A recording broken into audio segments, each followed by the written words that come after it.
Good evening. One of the region's biggest bus companies is investing millions of pounds on its transport network to enable passengers to use contactless bank cards and smartphones. National Express West Midlands is installing the technology on all of its 1,500 buses.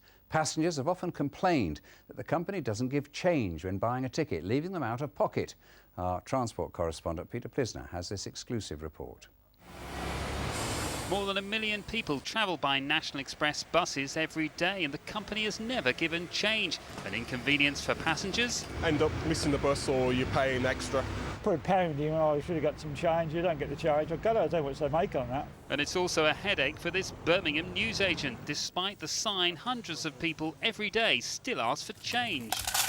When we have events in the city, we'll actually estimate how much change we're going to go through, and sometimes we'll top up, and if it's national holidays we'll have to get a lot more change in. But soon that'll become a thing of the past. Already you can use this Swift smart card on most buses. It's similar to the Oyster card in London, but National Express buses are going a step further by allowing people to use contactless bank cards and smartphones to buy tickets too. Saves having to make sure I've got plenty of that for the next voyage.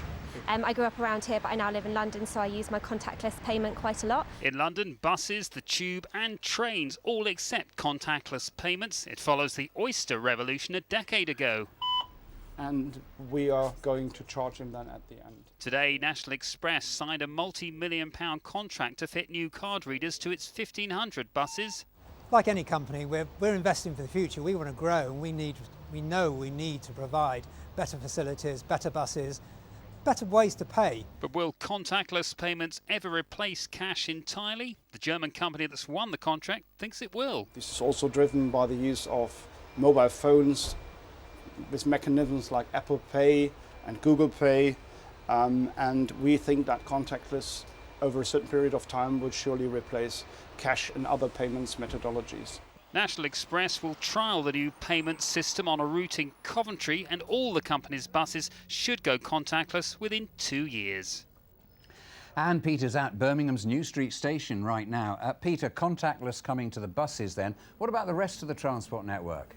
Well, it's worth pointing out today's announcement only relates to West Midlands National Express buses, but other buses, smaller companies do accept the Swift card, so there is some contactless technology there. Trams already take contactless payment, both with bank cards and with smartphones. But the problem comes with the train network. At the moment, there's only a limited trial of season ticket holders on some routes using this Swift card. There's no pay-as-you-go like we see in London, but there is a new franchise being let to run the trains in the West Midlands next year. The government may require those bidding for that franchise to cost up effectively how much it would cost to introduce contactless bank card transactions at the barriers, and that is something that hopefully will come sooner rather than later, but let's hope it comes sooner.